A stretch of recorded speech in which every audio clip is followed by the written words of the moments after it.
Now, in the religious imagination, God is eternal. But our experience of God, our understanding of God, the way we call upon God, is mediated, it's affected by our own experiences. That is, God may not be expected, God may be affected by our experiences, but we are.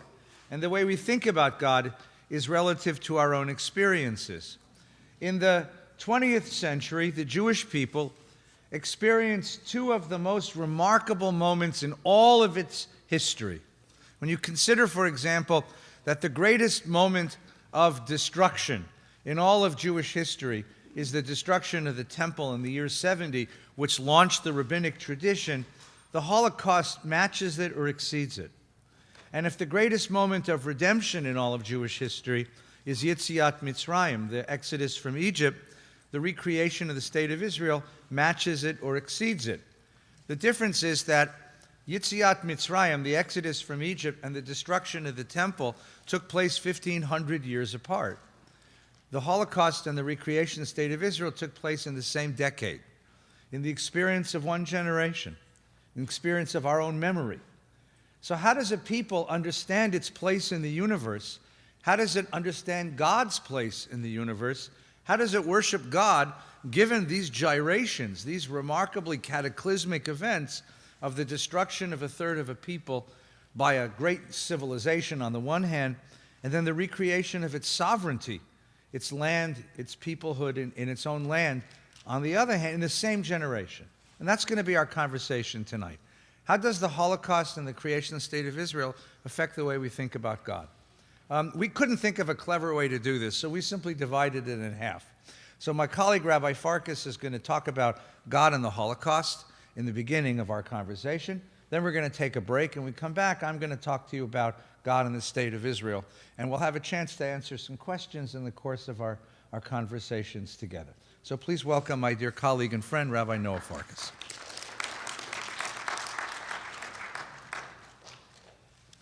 Good evening, everyone.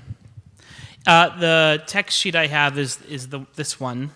Mine's blue, but it's the one that has the two verses from Psalms and Exodus at the top, so make sure that if you're reading something about the establishment of the state of Israel, you're on the wrong page. So make sure that you have, okay?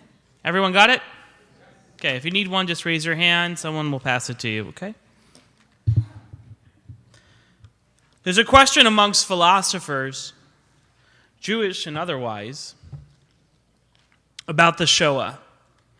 And I'm going to use the term Shoah tonight as opposed to the term Holocaust, because as David Blumenfeld, the philosopher at Emory, once said, the Holocaust was a phenomenon of world history, of an extermination of 15 million people by the Nazis.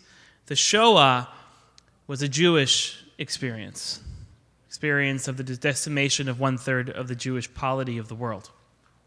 So when we talk about Holocaust, we talk about it in a more, should I say, broad or even secular sense. But when we talk about the Shoah, we're talking theology, we're talking community, we're talking family. And so tonight I'll use the term Shoah as opposed to the term Holocaust. So there's this debate about the Shoah. Was the Shoah a unique event in history? Rabbi Feinstein just mentioned maybe one of the versions of that understanding, that it wasn't unique, that there have been many genocides and destructions of the Jewish people over the history of the world. The Shoah is just the modern example, the example of what happens when you can mechanize death. But it's a real debate. Was the Shoah unique? Did it happen before? Could it happen again? And what does that mean for us if it happened before? Does that mean that the pain and the pathos of those who died in Auschwitz somehow is lessened because they are not unique? Does it mean that the emotional experiences, the tapestry of emotions that one feels as a survivor or as a human being who witnessed the destruction of friends, families, whole cities, is that unique or special because of this destruction? or not. Maybe it's not. Maybe it's just one in a very long string of genocides. I want to argue tonight that when we think about the Shoah, though, regardless if it is a unique experience or if it is a common Jewish experience in the course of history, that the theological reactions to the Shoah are unique.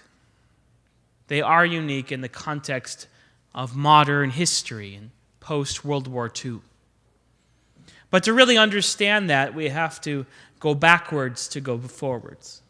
And we have to think about the previous destructions of the Jewish people for hundreds of years, if not thousands of years. In fact, we should go back to the very first destruction of the Jewish people, as foretold by our prophets, right in the center of the Tanakh, and center of the Bible. And the greatest of which is the book of Isaiah, which is the first text we'll look at. Isaiah is the longest, the book of Isaiah is the longest book in the Tanakh. It's 66 chapters long. It is also the most quoted book in rabbinic literature. In fact, in the liturgical cycle, some 21 haftarot come from the book of Isaiah. That's more than half of all of the haftarot that we read during the year. From about the 5th century BCE until the 1st century CE, period of 500 or so years, it was by far the most popular book of the Bible. It also happened to be the 500 years that were the most formative for monotheism in the known world. Our Christian friends love the book of Isaiah. Our Muslim friends love the book of Isaiah. We love the book of Isaiah, although if you ask Hebrew school kids today anything about Isaiah, the chances are they won't tell you very much. So it's worth to take a thinking about the book of Isaiah and what it's about, and what does it mean for destruction, and how does Isaiah see God in the face of destruction. The story of Isaiah is that there was a man named Isaiah who was a prophet for God at some of the most calamitous times in the history of the ancient kingdom. The north had already rebelled against the south. The Assyrian Empire, coming out of the Tigris and the Euphrates, was on the rise and marching westward across the northern Middle East and into the Levant. The Egyptian Empire was in shambles and could barely hold its own. There was nothing left. And the Assyrians began to march west and then eventually south, twice. And the first time Isaiah, he worked for a king whose name was Ahaz. And Ahaz bribed his way to keeping the Assyrians out of the southern kingdom. And finally, Isaiah worked for a king named Hezekiah, who knew the Assyrians would come back, and who fortified the walls, secured the water sources for Jerusalem, and fought off the attack of the Assyrian Empire, saving the southern kingdom for another 100 years. So Isaiah saw the near destruction of the Jewish people, the near destruction of the southern kingdom. In fact, he saw the complete destruction of the northern kingdom on his watch as a clergy person, as a man of God. So he saw millions of refugees. He saw whole destructions of towns and cities. He saw women raped. He saw children dashed against the wall. He saw men carried off in chains. He saw the destruction. He saw a genocide. The northern kingdom, when it was destroyed, 10 of the 12 tribes were dispersed across the world. In the Holocaust, we lost 1/3 of our people. In the year 722, we lost about half of our people. Isaiah saw a Holocaust. He saw a Shoah of his generation. So how does he explain it? How does he explain God and the understanding of God in the face of these calamities that he witnessed as part of his adult life? Let's take a look at the text. He says, "Assuredly this is the declaration of the Master, the Lord of hosts, the Mighty One of Israel. Ah, I will get satisfaction from my foes. I will wreak vengeance on my enemies. I will turn my hand against you and smelt out your dross as with lye, and remove your slag. Truly you shall be shamed because of the terebinths you desired, and you shall be confounded because of the gardens you coveted. For you shall be like a terebinth, a wilted leaf, and like a garden that has no water.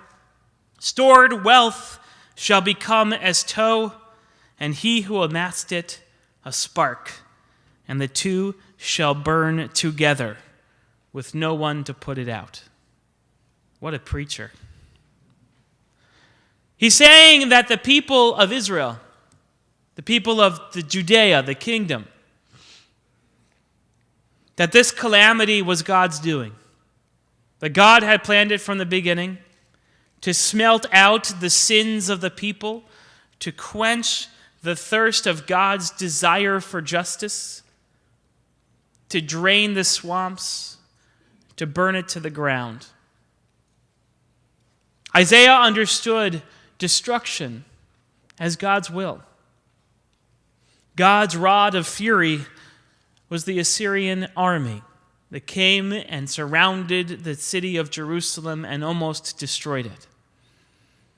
Because in the end, what Isaiah wanted more than anything else was for the people not only to live with justice and with mercy and to live in covenant with God, he wanted them to understand that politics and political alliances is not who we are. That we are a people of faith, a people of covenant, and that any king that tells us that we should bribe our way out or make alliances against powerful empires will just bring the wrath of God against us. And that when we are injured, when we see destruction, Isaiah says it's God's doing. Let's continue. He says, "The Lord will cause to come upon you and your people and your ancestral house such days as never has come since Ephraim turned away from Judah," that big rebellion, that selfsame king of Assyria. "On that day, the Lord will whistle to the flies at the ends of the water channels of Egypt and to the bees in the land of Assyria, and they shall come and alight in the rugged wadis and the clefts of the rocks, and in the thorn rakes and in the watering places. For on that day, every spot where there could stand 1,000 vines worth 1,000 shekels of silver shall become a wilderness of thorn bush and thistle." I mean, imagine the imagery of the bees and the gnats coming. They're representing the armies of Egypt and of Assyria coming to swarm over the land. And just as we are not prepared, they swarm over and they destroy Zion. Isaiah preaches. And so he says, "Why do you seek further beatings that you continue to offend? Every head is ailing and every heart is sick. And from head to foot, no spot is sound. All bruises and welts and festering sores, not pressed out, not bound up, not softened with oil." Whose fault is it in the end? Isaiah says. He says, actually, it's not your fault. It's not the Assyrians' fault. It's God's fault. Because God is the conspirator that is moving history forward, and it's your turn to get the tip of the spear. Now, as modern people, this theology just does not feel good. This theology is not comforting. Knowing that if you lived during this time period and Isaiah was your preacher, you would be dumbfounded. You would be confused. You would be angry. You would be frustrated. You might even want to throw him out. But what if you were not living in that time period and you lived 4 centuries later? What if you were already in exile? Already beaten down? Already beaten up, exhausted from your wandering, and unable to do anything but barely survive. Isaiah's words could be comforting because they say that destruction that happened long ago, that destruction that sent us into exile, that was God's doing. And you know what? You know what? That was God's doing. And by the way, God will bring you back. God will bring you back one day. God will bring you back. And so it's not so bad that the Assyrians were the tip of God's spear, because God can withdraw that spear and bring you back. All you have to do is pray and to be good and to wait for that moment when God will bring you back. This was the theology that animated thousands of years of Jewish life. That in every generation there have come those who have come to destroy us, and that in every generation God has allowed them to hurt us but never to destroy us, and that in every generation we have risen up, in every generation we have survived, we have moved around, and in one day in the years to come, God will pour out God's wrath upon the heathens, and we will be saved and brought back to the land which was given to us and to our forefathers. In fact, there's a whole evening meal that we have around this. It's called the Seder. I don't know if anyone has ever had a Passover Seder, but there's a whole amazing ritual called a Passover Seder that is the narrative. You open the door, you talk about future times, and you pray for Elijah. That's the theology. And that theology worked. But not for everyone, and it certainly didn't work when we came to the Shoah. Before we get into the Shoah itself, I want to show you one countertext that's in the Talmud, and to show you how the rabbis aren't willing to swallow the words of a prophet. Can I say whole hog? Can I say that in a synagogue? Just take a look. It's here in the Talmud. Fast forward now to the destruction of the Second Temple. 1st century CE. The Romans are in charge. The city of Jerusalem is surrounded, similarly as it was hundreds of years earlier, but this time they're about to breach the walls and burn down the temple. And when they did, the general Titus came in and did terrible things. You might have seen a recording of these things in the city of Rome. They built an arch there. Here's what it says. Vespasian sent Titus, who said, I love it how Titus quotes Torah. I mean, this is like amazing, right? Where is their God, the rock in whom they trusted? All of the texts in this piece of Talmud use the traditional words about God's greatness and flip them completely on their head. The conqueror of Jerusalem says, God, the rock in whom they trusted. It's a famous line from Moses' speech in the book of Deuteronomy. And here Titus is taunting the people, saying, where is he now, your God? This was the wicked Titus who blasphemed and insulted heaven. What did he do? He took a harlot by the hand and he entered the Holy of Holies, and he spread out a Torah scroll of the law and committed a sin on it.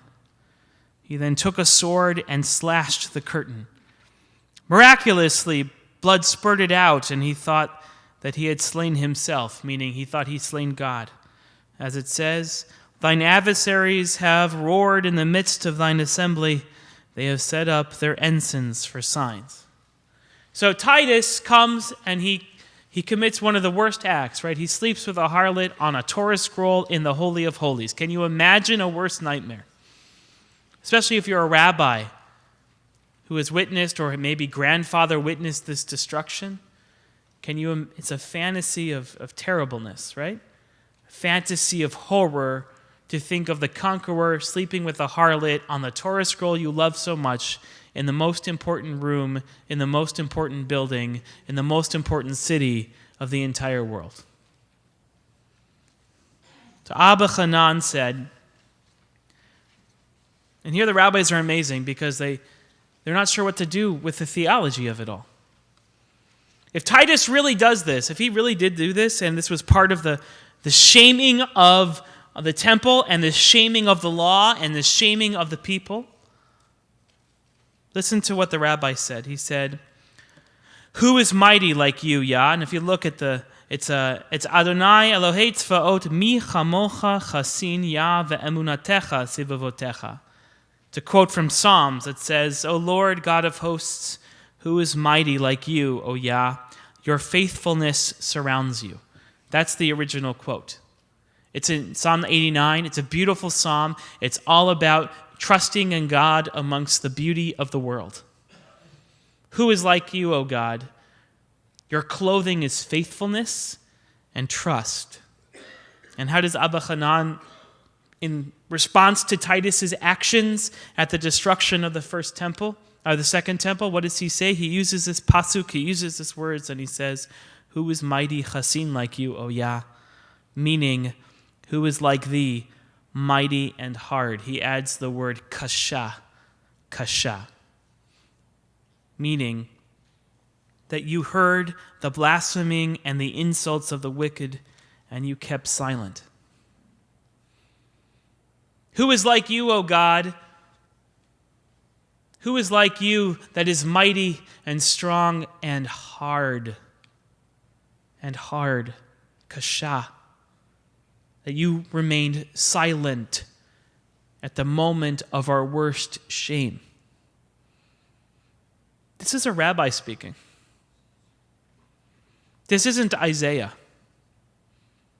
Abba Hanan's response to the destruction of his world was not to say that it's God's will, was not to say that it was some secret sin of the people that brought this upon themselves.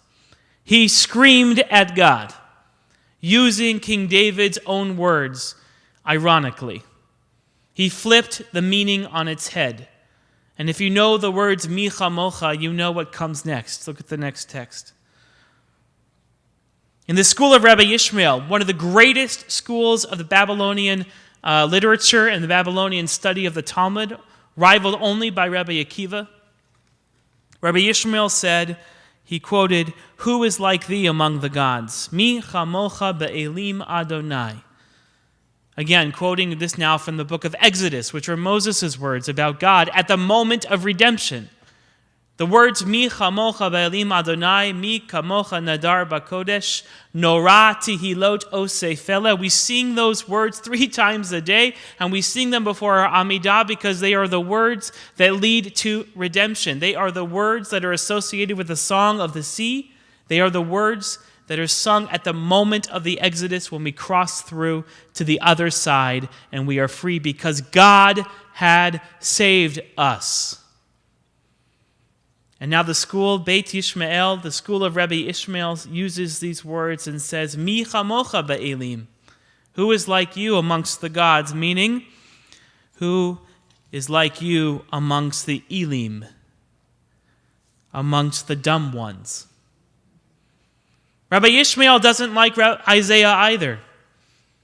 He says, who are amongst you, O God, not of the gods, not of the celestial beings, the moments of redemption, but at the moment of our greatest destruction and our greatest shame, the beginning of the longest exile in the history of our people, Rabbi Ishmael says, who are like you, God? Who is like you amongst the dumb and the deaf?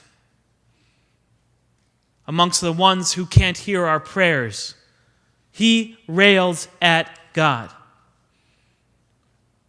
He rails at God. He yells at God. We have 2 verses used on their heads by 2 rabbis, Abba Hanan and Rabbi Ishmael, when they talk about Titus and his sin in the Holy of Holies. But here's where the rabbis, even though they're not like Isaiah, that they're not willing to say it was God's conspiracy to destroy the temple. It was God's idea to bring the spear of the Assyrians against us. They're not willing to say that, but what they are willing to do is to put this sugya of Talmud down and turn the page and argue over the length of a wick to light on Shabbat. Because for them and for the long exile of the Jewish people until the emancipation, this version of looking at halakha, this version of being in community, this is how we live with God during the exile. We can rail at God, we can yell at God, but we don't ignore God.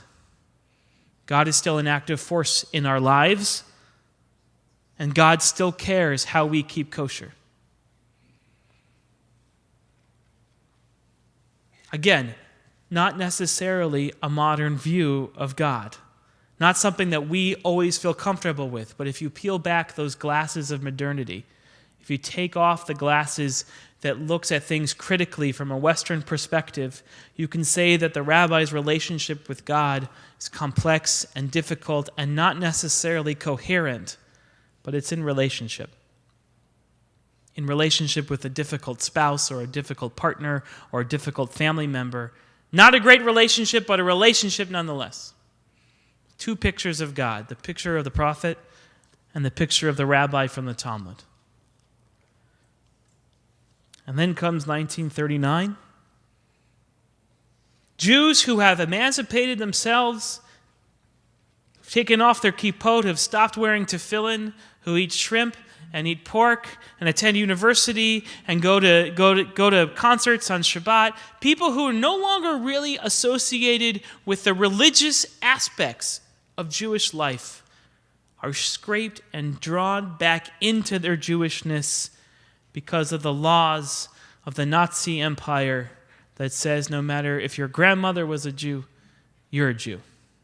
And it doesn't matter if you're assimilated. It doesn't matter if you're religious. It doesn't matter if you live in Germany or Poland or Hungary. Once a Jew, always a Jew. And all of you are consigned to the fire. And so we find ourselves, some of which without any of the tools to talk about this crazy thing called the Shoah. It's undescribable. This is the Enlightenment, after all.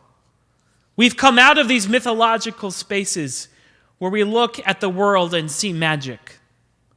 We know that human beings are progressing towards a greater tomorrow through the advent of science and technology, and we can leave our mythologies behind. We can leave everything behind. And yet, at the beginning of the Shoah, death has become mechanized. Engines kill people. It has been systematized, alphabetized, put in numerical order. Some ways computerized. The mass and most modern pieces of technology harnessed for only one purpose, which is the destruction of a human being. We enter into this space and say, what part of God remains? What part of God is left behind? And into the night we go with the most famous writer of the Shoah, Elie Wiesel. He says, "Never shall I forget that night, the first night in camp, which has turned my life into one long night, 7 times cursed and 7 times sealed. Never shall I forget that smoke. Never shall I forget little faces of the children, whose bodies I saw as wreaths of smoke beneath a silent blue sky. Never shall I forget those flames which consumed my faith forever. Never shall I forget that nocturnal silence which deprived me for all eternity of the desire to live. And never shall I forget those moments which murdered my God and my soul and turned my dreams to dust. Never shall I forget these things, even if I am condemned to live as long as God himself. Never." One day, when we came back from work, we saw 3 gallows rearing up in the assembly place, 3 black crows. Roll call. SS all around us, machine guns trained, the traditional ceremony. 3 victims in chains, and one of them a little servant, the sad-eyed angel. The SS seemed more preoccupied, more disturbed than usual. To hang a young boy in front of thousands of spectators was no light matter. The head of the camp read the verdict. All eyes were on the child, He was lividly pale, almost calm, biting his lips. The gallows threw its shadow over him. The three victims mounted together on their chairs. The three necks were placed at the same moment within the nooses. "Long live liberty!" cried the two adults. But the child was silent. "Where is God? Where is he?" someone behind me asked. At a sign from the head of the camp, the three chairs tipped over. Total silence throughout the camp. On the horizon, the sun was setting. "Bare your heads," yelled the head of the camp. His voice was raucous. We were weeping. "Cover your heads." Then the march past began. The two adults were no longer alive. Their tongues hung swollen, blue-tinged. But the third rope was still moving. Being so light, the child was still alive. For more than half an hour, he stayed there, struggling between life and death, dying in slow agony under our eyes. And he had to look him full in the face. He was still alive when I passed in front of him. His tongue was still red, his eyes not yet glazed. Behind me, I heard the same man asking, "Where is God now?" And I heard a voice within me answer him, "Where is he?" "Here he is. He is hanging there on this gallows." That night, the soup tasted of corpses. Into the dark night of the Shoah, Elie Wiesel was taken. And he wrote of this night and this day. Young child hanging on the gallows between life and death. I think for many Jews, this is exactly what happened in the Shoah. It was God hanging on the gallows,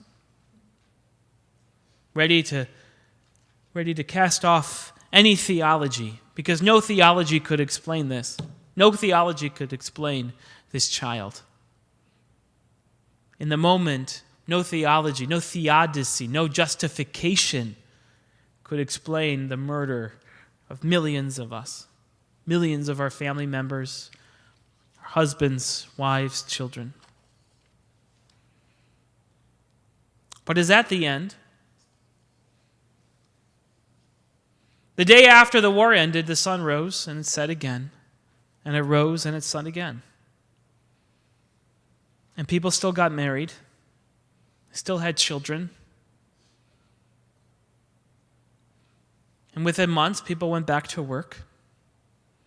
They made a living. Life moved on. It's almost not fair that life shouldn't have moved on, but it did. And so for those who come after, for those who don't remember because they were never there, or for those who only had family members that were there, what now? How do we explain this to them? We've spent an entire generation and millions of dollars trying to answer that question. Now, one of the answers is very easy, to pick up Elie Wiesel's understanding that God died on the gallows in the Shoah, and to apply that to everything. Let's take a look. Richard Rubinstein was a rabbi. He's one of these post-Holocaust, post-Shoah theologians. He certainly couldn't go back to Isaiah's understanding. He couldn't go back to the rabbi's understanding. Couldn't just rail at God, and he couldn't just say this was all of God's will to allow this child to die on the gallows. He had to come up with something else. So this is what he wrote. He says, "I believe the greatest single challenge to modern Judaism arises out of the question of God and the death camps." I mean, there isn't a theological conversation that I know, that doesn't turn in that direction at some point, usually pretty early in the conversation. Especially when I talk about my belief in God, it's usually the first question somebody asks me. So Richard Rubinstein says that's the question. of his and in every generation. How can Jews believe in an omnipotent, beneficent God after Auschwitz? Traditional Jewish theology maintains that God is the ultimate, omnipotent actor in the historical drama. It has interpreted every major catastrophe in Jewish history as God's punishment of sinful Israel, which is not entirely true, but he's talking about Isaiah there. I fail to see how this position can be maintained without regarding Hitler and the SS as instruments of God's will. The agony of European Jewry cannot be likened to the testing of Job. To see any purpose in the death camps, the traditional believer is forced to regard the most demonic, anti-human explosion in all history as a meaningful expression of God's purposes. The idea is simply too obscene for me to accept. Camus, who's a famous French existentialist, refuses to see man as inevitably and inescapably guilty before God. He accepts the tragedy, the inevitability, and the gratuitous absurdity of suffering, but he refuses to consent to its justice. He would rather live in an absurd, indifferent cosmos in which men suffer and die meaninglessly, but still retain a measure of tragic integrity that see every last human event encased in a pitiless framework of meaning which deprives men and even the consolation that suffering, though inevitable, is not entirely merited or earned. What he's saying is what Camus believed. He's basically quoting Camus or summarizing Camus, which is, when you don't have an explainer of events by saying that this was God's will, that the Shoah was somehow God's will, there's no way of thinking of the world. It's totally absurd. The world is absurd and tragic and sad and terrible. It's irrational. But that doesn't mean that it's bad. And that even though each one of us no longer has a mooring on which to pin our consciousness and our understanding of justice and rightness because it has been ripped asunder by the flames of the Shoah, Camus says, that's okay. Life is tragic and terrible, and what we have to do then is reorient ourselves around ourselves and shoulder on. And so he says, we concur with this choice of an absurd and ultimately tragic cosmos. Rubinstein is saying there is no ordering understanding of the universe. There is no arc of moral justice. There is no Hegelian move to a better tomorrow. It's a morass. Everything is tohu vavohu. Everything is absurd and chaotic and unordered. But we do so, he says, we share with Camus a greater feeling for human solidarity than the prophetic Deuteronomic view of God and history can possibly allow. We part company only with his atheism. Rubinstein now is going to try to say that he's not an atheist. He says, it is precisely because human existence is tragic, ultimately hopeless, and without meaning that we treasure our religious community. It is our community of ultimate concern. In it, we can and do share in a depth and dimension which no secular institution can match, the existence Camus has so well described. We have turned away from the God of history to share the tragic fatalities of the God of nature. God really died at Auschwitz.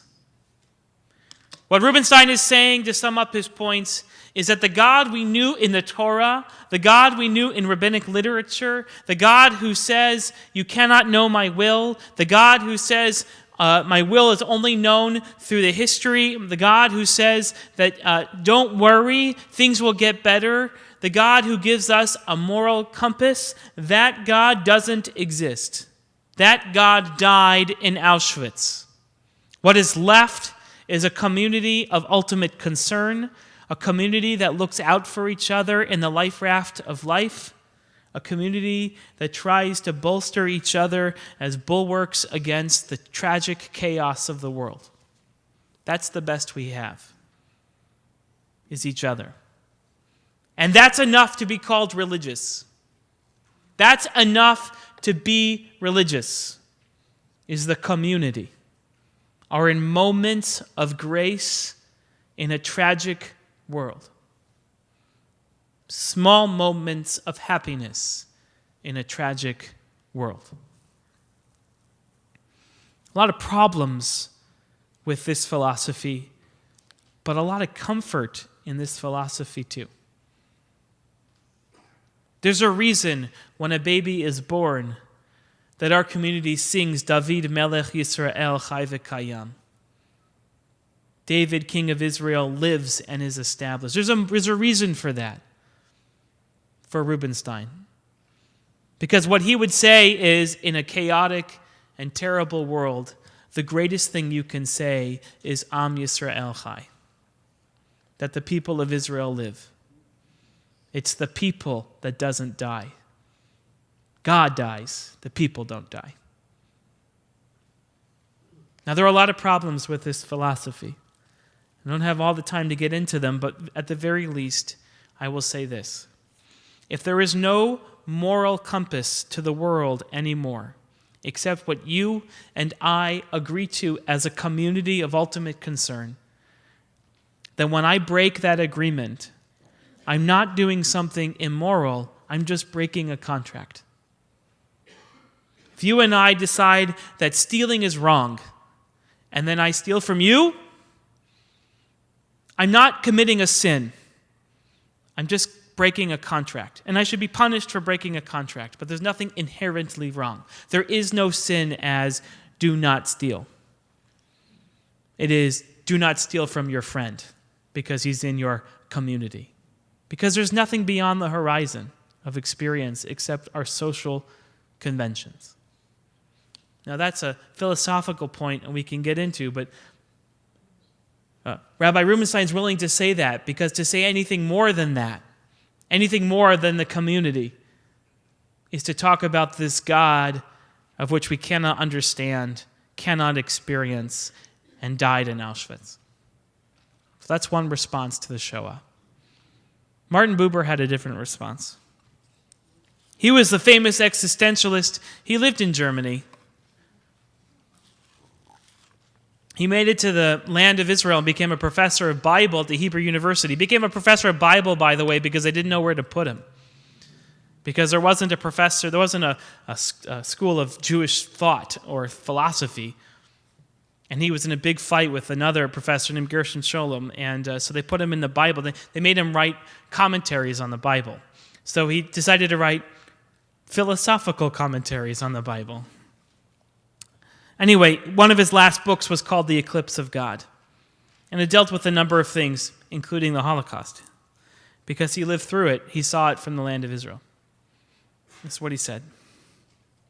He said, the time period we're living in is disorienting at the very least. That's what he believed, and this is how he wrote it. He says, let us ask whether it may not be literally true that God formerly spoke to us and is now silent, and whether this is not to be understood as the Hebrew Bible understands it, naming that the living God is not one as self-revealing, but also a self-concealing God. Let us realize what it means to live in an age of such concealment, such divine silence, and we shall perhaps understand its implication for our existence as something entirely different from that which Sartre desires to teach us. Sartre was similar to Camus. Sartre believed that they were like buddies. They basically were the authors of French existentialism that were willing to break free of the moorings of the social order and to talk about just pure experience as the existence of being a human being. Beginning of psychology. Buber says, God can never become an object for me. I can attain no other relation to him than that of the I to its eternal thou, and of the thou to its eternal I. What that means, for those of you who don't know much about Buber, is that Buber believes that being fully present with another human being or a tree or what have you, there's a brief moment when you're fully present with them, can last briefest of seconds, can last a long time. But in that moment, you have this relationship called an I-you or an I-thou relationship. It's a special relationship. There's ethical implications to that. It's where you really see each other, be in each other's presence, and not worry about the rest of the world. A special moment. We probably all experienced that with something or someone at some point in our lives. But he also recognized that those things are really ephemeral and they change. And in the moment that you turn to look at someone else, this other person becomes an object in some ways. It's not the focus of your concern. And what Buber wants to say is that God is never turned into an object. God is always watching us, and we are always watching God. God is the ultimate thou that can never be an it. It funds every I-thou relationship that exists in the world. It is the basis, the ground of being that allows for the I-thou to exist between all other living creatures. Therefore, God can never become a thou. That's what he's trying to say in this sentence. There's a whole book called I and Thou. Welcome to read it. It's very beautiful and very difficult to understand. So I tried to summarize it for you in 90 seconds. Okay? So he says, though, but if man no longer is able to attain this relation, if God is silent toward him and he toward God, then something indeed has taken place. Not in human subjectivity, not in each one of us, but something has changed in being itself. Something has changed in the world. It would be worthier not to explain it to oneself in sensational, incompetent sayings such as the death of God, but to endure, and to endure it as it is, and at the same time to move existentially towards a new happening, toward an event in which the word between heaven and earth will again be heard. Thus, the perseverance of the religious need to which Sartre objects, and which he thinks contradicts the silence of the transcendent, instead points directly to the situation in which man becomes aware of the silence as such. Difficult language, let me explain. The fact that God is silent and seemingly absent, and yet we as human beings feel a need to be in relationship with the universe, that feeling, that phenomenon of searching is evidence enough of God's existence. And where Sartre wants to discount that feeling and subsume it into a larger psyche, Buber is saying that searching is part and parcel of the I-thou experience. It's just eclipsed right now. Heschel was very similar, and understanding that it wasn't just man in search of God, but God in search of man. The yearning is still there. It's a human experience, a human emotion, and that it's not that God is dead. It's just that God changed the radio frequency, and we have to figure out what the new one is. We can't feel it. We can't see it. Maybe we're clouded by our own experiences, but we have to, as he says, endure and move existentially towards a new happening. Such is the nature of this hour. But what of the next? It is a modern superstition that the character of one age acts as fate for the next. One lets it prescribe what is possible to do, and hence what is permitted. One surely cannot swim against the stream, one says, but perhaps one can swim with a new stream whose source is still hidden. In another image, the I-thou relations has gone into the catacombs. Who can say when the it or the I-it relation will be directed anew to its assisting place in activity? Something is taking place in the depths that has yet and needs no name. Tomorrow, even it may happen that it will be beckoned to from the heights, across the heads of the earthly archons. The eclipse of the light of God is no extinction. Even tomorrow, that which has stepped in between may give way. What is Buber saying? He's hopeful. He says our job as human beings, knowing that the yearning for transcendence is part of who we are, that even though we cannot see because God seems to be eclipsed and we are living in the world of night, there will come a dawn. There will come a day. And our job right now is to live to tomorrow, one day at a time. And there will be a moment when we can sing again. And there'll be a moment when we can feel again.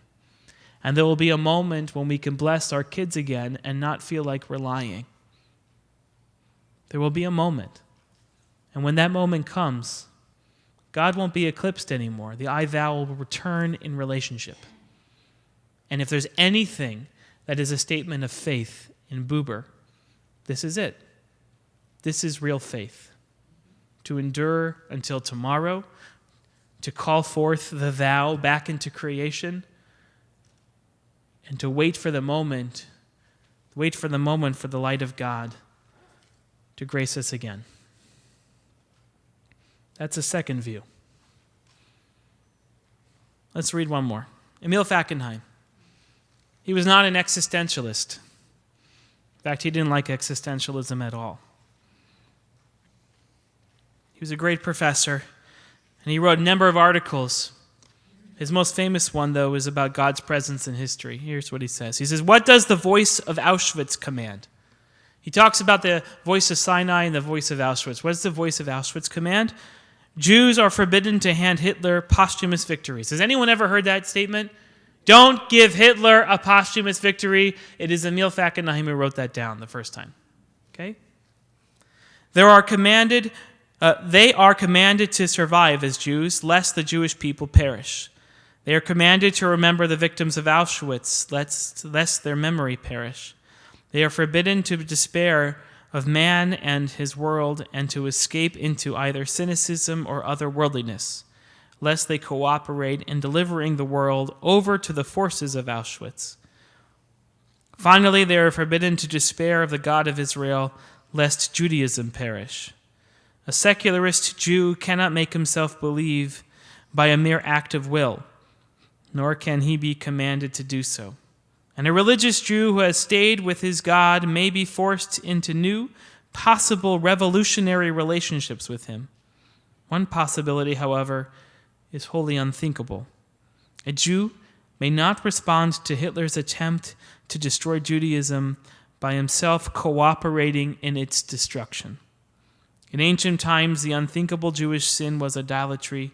Today, it is to respond to Hitler by doing his work. Fackenheim adds to this conversation one final commandment, the 614th commandment. Get married, have Jewish kids.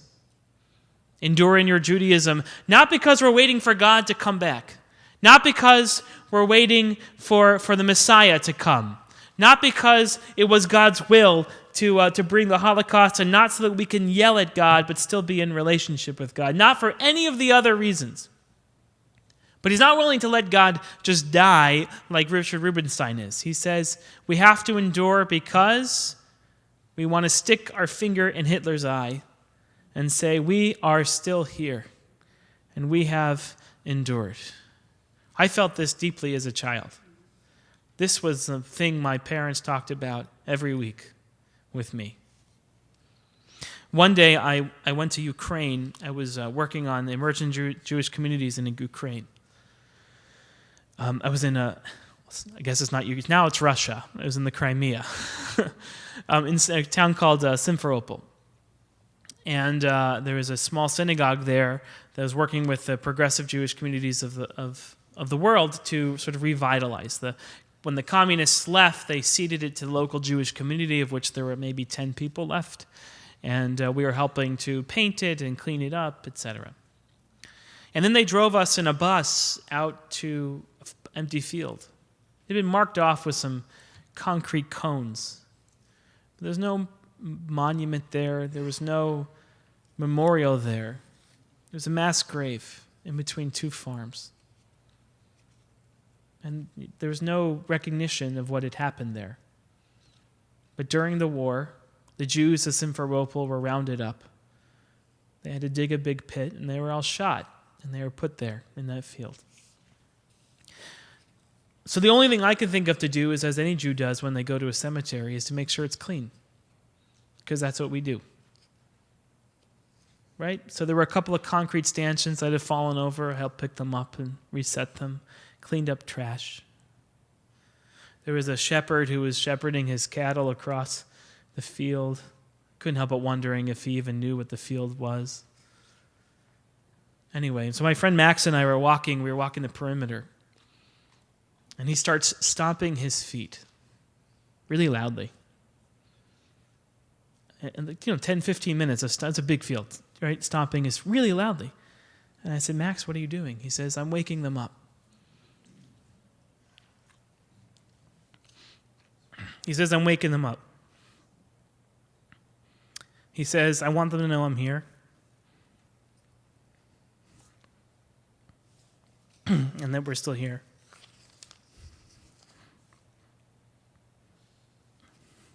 Max is a dear friend. He's actually a vice president of a major NGO now that helps poor people across the world. But I'll never forget that day because he's walking around and he says, my name's Max. He was talking at that point. My name's Max Clow. I'm from Boston. And I want to let you know we're here. And we're rebuilding the shul. And we're going to be here. That's Fackenheim. Living after the Shoah, not because of God, not because of some theological understanding of the world, but because we have to endure. Because we have to live in the moment, and we have to not give Hitler a posthumous victory. So I'm going to end with thinking about this entire sort of panache of theologies. The first thing I'm going to say is what we lost in the Shoah.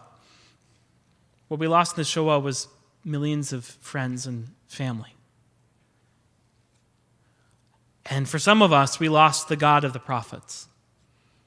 And for some of us, we lost the God of the rabbis. But the conversation never stopped. It just changed. It just changed. And the fact that we still have children, the fact that we still have synagogues, the fact that we still have rabbis who are willing to be professionals and to learn and to study and to teach, that itself to me is a theological statement. And what we lost might have been a way of thinking of the world. But we've opened doors that we didn't even know could exist. And there will be a time, I think, when maybe the God of Isaiah will become interesting and compelling to us again. Or the God of the rabbis in the medieval world interesting and compelling to us again, and that's okay. Because the world turns, history turns, people turn, and the way we think turns. And so what remains in the fire are the memories of those lost. But I think we've redeemed so much. And while the commandment to never forget will always rest over us,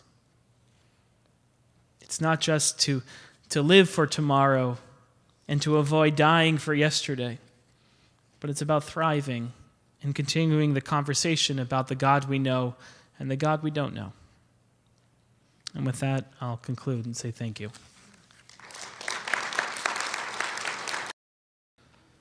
So the greatest act of destruction in all of Jewish history is the destruction of the temple in the year 70, and the Holocaust matches it or rivals it or exceeds it. And the greatest moment of redemption in all of Jewish history is the Yetziat Mitzrayim, the Exodus from Egypt, and the creation of the state of Israel matches, rivals it, and exceeds that. So it's no wonder that this generation has a very tenuous and tentative relationship with God, because it's impossible in the shadow of these two events to try and figure out exactly what the universe is all about. Because anything we would be tempted to say about God in reflection of the Holocaust is denied by the experience of the miracle of the recreation of Israel, and anything we'd say about Israel puts us right back facing the terrors and horrors of the Holocaust. And so for a whole generation, Jews stopped talking about God. I don't know about you, but the synagogue I grew up in, we never talked about God. Rabbi was wise, deep, loving, good, talked about Jewish education, intermarriage, the state of Israel, the state of Jewish life, family life, but never talked about God. And I asked him once when I was a student in seminary, why was it that my entire religious education, we never talked about God? And he said, because it was impossible. Because what were you going to say? Because in the face of the horrors of the Shoah, and there were survivors in the community, how were you going to respond? What were you going to say? So we basically suspended that discussion for an entire generation. And then sometime in the late 90s, I think, or the late 80s, early 90s, it became a conversation again, which is how we ended up here. Rabbi Farkas did a masterful job in the first hour that is summarizing some of the theology and the theological difficulties of what it means to talk about God in the wake of the Holocaust. And now I'd like to turn from the Holocaust to the state of Israel, okay? So could we close that door? It's a little chilly. Is that okay? I could feel a breeze coming in. For some reason, I'm a Californian now. I can deal with heat. I can't deal with cold. And my house, I don't know about your house, my house it's just not built for cold. It's terrible. It's just awful. What? Is the air on? It feels that way. I thought I had the heat on. But the air conditioning doesn't go.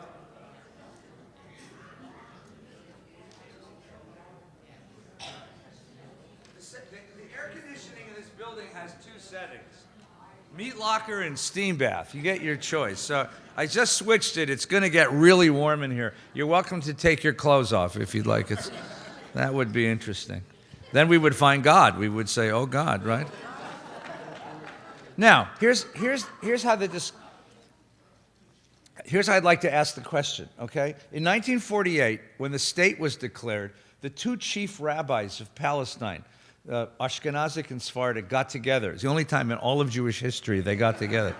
Miracles. You tell me you don't believe in miracles. And they wrote a prayer for the state of Israel, right? It's the prayer we have in the prayer book. We say at Shabbos morning, Eloheinu kayemet, et Medina. And the words that they used a phrase. Here's the phrase they use.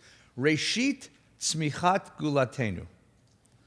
Reshit tzmichat gulatenu. Sometimes we add that to Birkat HaMazon as well. Harachamanu yivarech medinat Yisrael. Reshit tzmichat gulatenu. Translation. Reshit means the beginning of.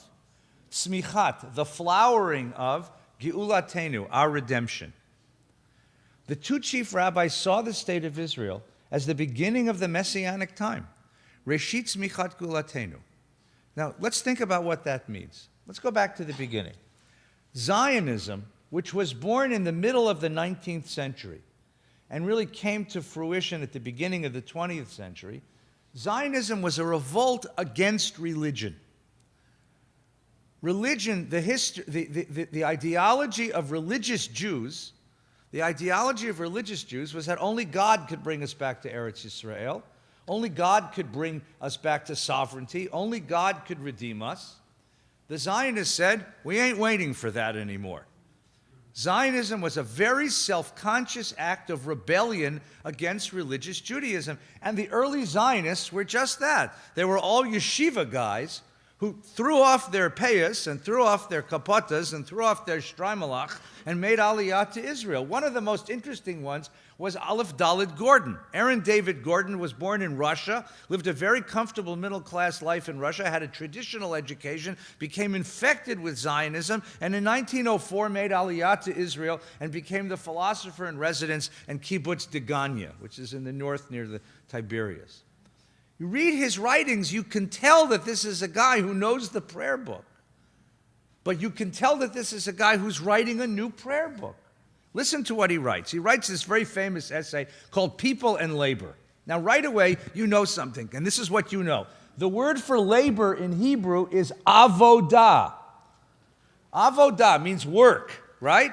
But work, avodah, also means prayer. He knows you know that. He knows that double entendre very well. So when he says people and avodah, he means labor and prayer, worship, devotion.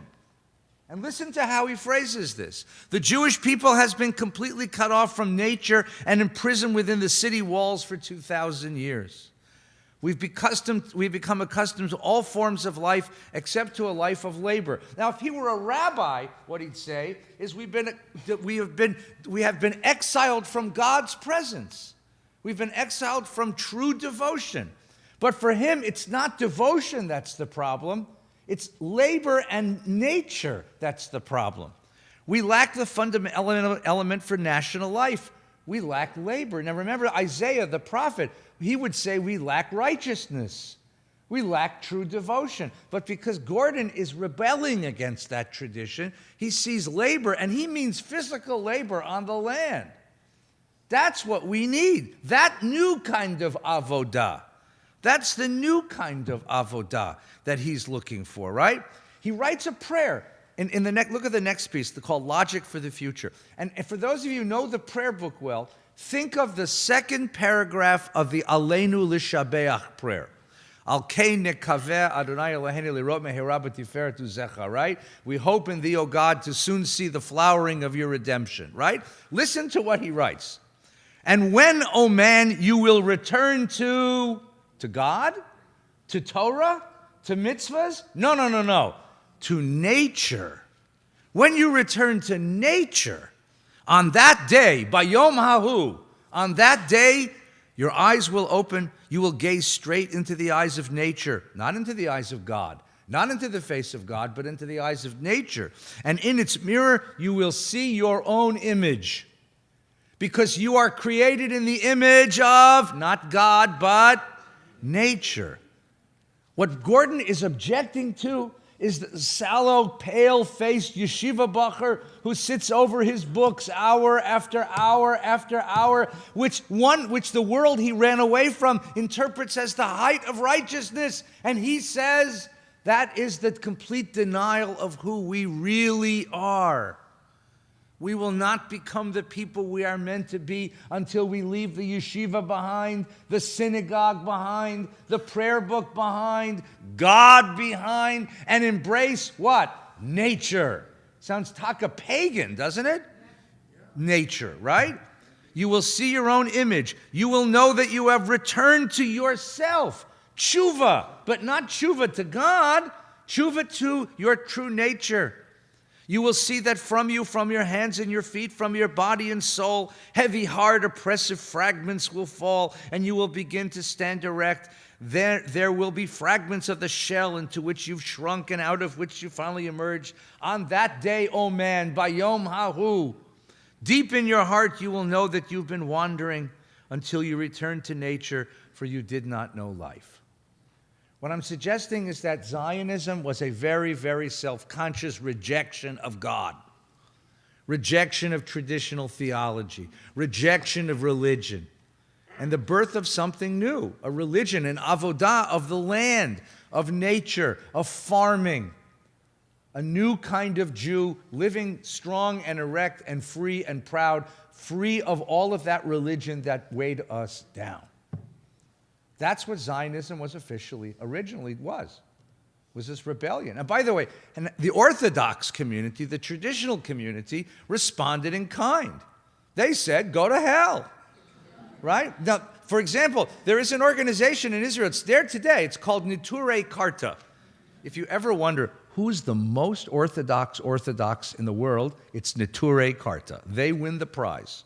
Heavyweight Orthodox champion of the world. These are the super frum of Israel.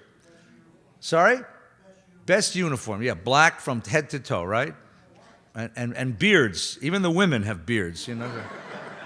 The Neturei Karta rejects everything about modernity except for one thing I discovered. They reject everything about our modern world except for one thing. They have a website. Gay face. So I looked them up online, and I found this on their website. This is their statement of ideology. It's in English, right? Jewry, that's Jews, always viewed their exile as divine punishment for sin. Remember, that's Isaiah that Rabbi Farkas read for us, right? Thus, exile is the result of metaphysical forces, that is, godly forces. It cannot be rectified by force, political efforts, or any other this-worldly means.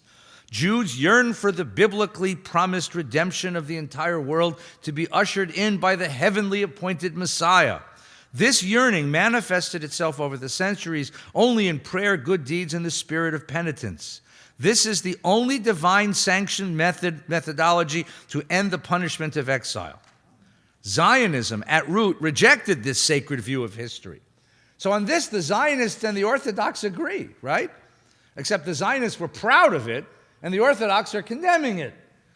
Its vision was and is limited to material cause and effect. Hence, to the Zionist mind, which has come tragically to dominate much of the contemporary public discussion, exile was simply the result of Jewish political weakness. And it's true, by the way. Their solution was to establish political sovereignty over the Holy Land. In order to do so, they agitated politically and eventually launched a military conquest in order to capture the land. Blind to both Torah imperative and elementary justice, they disregarded that a people was already inhabiting the land. The Neturei Karta is pro-Palestinian, pro-Iranian, right. Right. They love these guys, right? Thus, their efforts require the dispossession of those who lived there for centuries, the Palestinian people. Neturei Karta believes in the basic Torah tenet that we are a people in exile.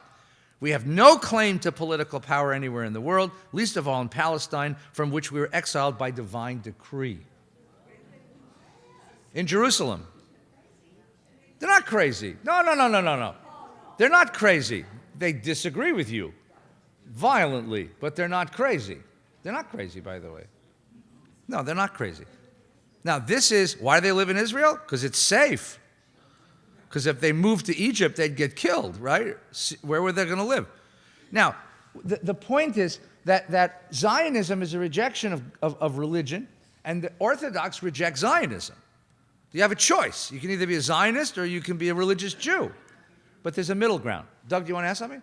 Yeah, when you say Zionism is a rejection, Yeah. the original Zionists are steeped in the religion that they reject. That's right. Well, because if you're rejecting something, you have to know it and love it in order to reject it. But their grandchildren have That's no a whole clue. other question. Yeah, that we can get into. Right. Their grandchildren don't know what their grandparents rejected. Right, and what So does that do? The original Zionists were rebels, and their grandchildren are Amararitz. You know, that's a whole different idea. We'll come back to that. There was a middle ground, and here's the there was a voice. It wasn't a strong voice, but there was a voice of something called religious Zionism. And the greatest exponent of that idea was a Lithuanian rabbi named Avram Isaac Kook. Rav Kook was a great Lithuanian scholar and rabbi and mystic. And he was invited to become the first chief rabbi of Palestine. So he made Aliyah shortly after Aleph Dalet Gordon and became the spokesman for this new ideology of religious Zionism. And his notion is that Zionism is part of a messianic process that's going to bring the Messiah. Listen to what he writes. Now, his writing is incredibly obscure. In Hebrew, it's obscure, and in English, it's even more obscure. So if you find yourself going, huh? That's exactly right. You're right where you're supposed to be. Eretz Yisrael, the land of Israel, is not something apart from the soul of the Jewish people. It is no mere national possession, serving as a means of unifying our people and buttressing its material or even its spiritual survival. In other words, Eretz Yisrael is not instrumental. We don't need Israel in order to accomplish something like a national revival or to save the Jewish people from anti-Semites, as the Zionists said. Eretz Yisrael is part of the very essence of our nationhood. It is bound organically to its very life and inner being. Human reason, even at its most sublime, cannot begin to understand the unique holiness of Eretz Yisrael. It cannot stir the depths of love for the land that are dormant within our people. What Eretz Yisrael means to the Jew can only be felt through the Spirit of the Lord, which is in our people as a whole, through the spiritual cast of the Jewish soul. This higher light shines forth to the degree that the spirit of divine holiness fills the hearts of the saints and scholars of Israel with heavenly life and joy. So what is he saying? That Israel is a holy land, literally, that there's something magical, holy, illuminate about the land itself. Standing in the land, you're a different person. And that the attachment of this people to its land is a mystical, powerful, religious attachment. A couple of other statements. Just come with me. To regard Eretz Yisrael as merely a tool for establishing our national unity, like Herzl said, or sustaining our culture, like Achad Ha'am said, is a sterile notion, unworthy of the holiness of Eretz Yisrael. The hope for the return to the Holy Land is the continuing source of the distinctive nature of Judaism. His teachers and friends in Lithuania hated this. They had these giant yeshivas in Lithuania, and he was living in this god-awful desert of Eretz Yisrael, and he's writing back to them and saying, you guys aren't really Jews. You're not even Jewish. The hope for redemption is the force that sustains Judaism in diaspora. The Jewish love of Eretz Yisrael is the very redemption. Our love for the land is the beginning of this redemption. Reishit smichat gulatenu. Now, ready for this one? Just imagine how his buddies in Lithuania heard these next words. A Jew cannot be as devoted and true to his ideas, sentiments, and imagination in the diaspora as he can in Eretz Yisrael. Revelation of the holy, of whatever degree, are relatively pure in Eretz Yisrael. Outside of it, they're mixed with dross and much impurity. Now, in Israel, it's a local call to God. You get the line clear. You can talk directly to God, and God can talk directly. If you're in Lithuania or Norway or Arizona, you get all that static on the line. Real Jews live in Israel, he said. This isn't like 1904, right? Real Jews live in Israel. All of the great rabbis of Lithuania, what do they know, right? However, the greater one's yearning for an attachment to Eretz Yisrael, the purer his thoughts become. For they live in the air of Eretz Yisrael. And he literally means oxygen, right? Which sustains everyone who longs to behold Eretz Yisrael. This is the meaning of a Jew's undying love for Eretz Yisrael, the land of holiness, the land of God, in which all the divine commandments are realized in their pure form. In other words, the only place in the world you can really be a Jew is in Israel, because the land itself is holy. It's godly. The air is God. The cows are godly, right? You know, they moo in Hebrew. You know, that the sheep are godly. Your sweaters are full of Torah, right? Now, the problem is that he looks around and he says, who's building Israel? Zionists. And who are the Zionists? They're all secular, anti-religious revolutionaries. But he gets really excited when he sees ex-yeshiva buchers plowing the land of Israel. And here's what he writes. This is what makes him really radical. Listen. Many of the adherents of the present national revival maintain that they are secularists. Maintain that they're secularists. They eat pork, right? But the spirit of Israel is so closely linked to the spirit of God that a Jewish nationalist, no matter how secular his intention may be, is, despite himself, imbued with the divine spirit even against his own will. An individual can sever the tie that binds him to the source of life, but the house of Israel as a whole cannot. All of its most cherished possessions, its land, language, history, and custom, are vessels of the Spirit of the Lord. So you Zionists, who used to be religious, and now you don't have tzitzis, you don't have payas, you don't have yarmulkes, you eat God knows what, you're plowing the land of Israel, you're building the land of Israel, you are, despite yourselves, part of God's drama. You are doing God's work. You are doing God's work, despite yourself. And he had great love for these kids who were building kibbutzim all over Israel in the beginning of the 20th century. And he'd come and he'd bless them. And the sight of this guy with and he wore the whole schmear, the black coat and the beard and the hat. And he's embracing and blessing these kids that are building the land. Because for him, the land itself is godly, and to live on the land is to encounter God. So this is religious Zionism at its most mystical best. Now, you can already begin to feel something here, right? This has positive and negative elements. The positive element is, first of all, it unites Jews into one. And there is something, we have an emotional tie to the land. And he understands that emotional tie as a deeply spiritual tie.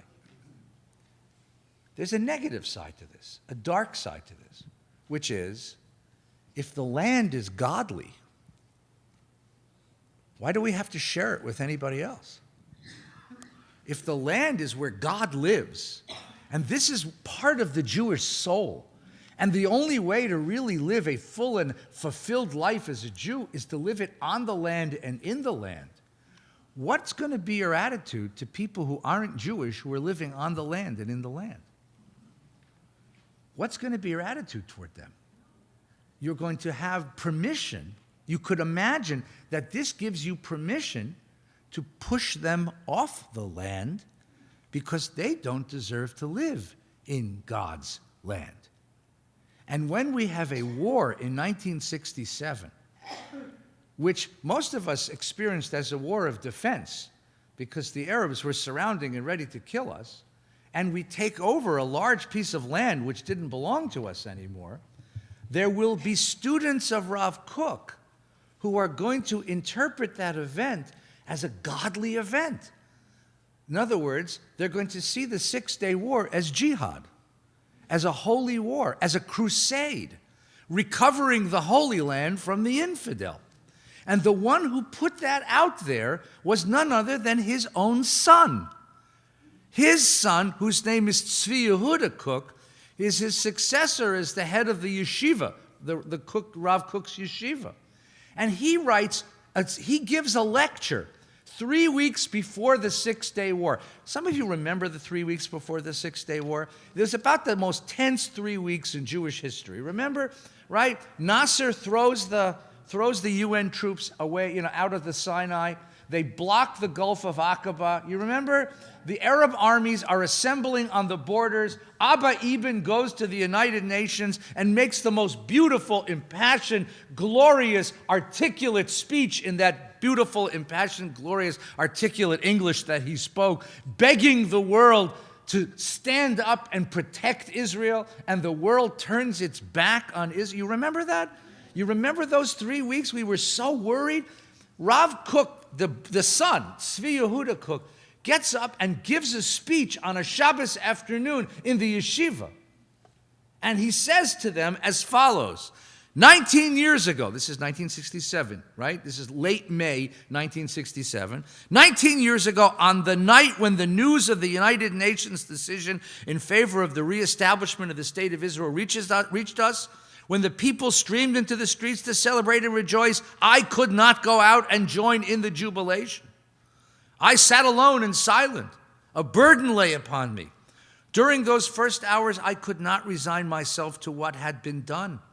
I could not accept the fact that indeed, and he quotes the Tanakh, the Bible here, they have divided my land.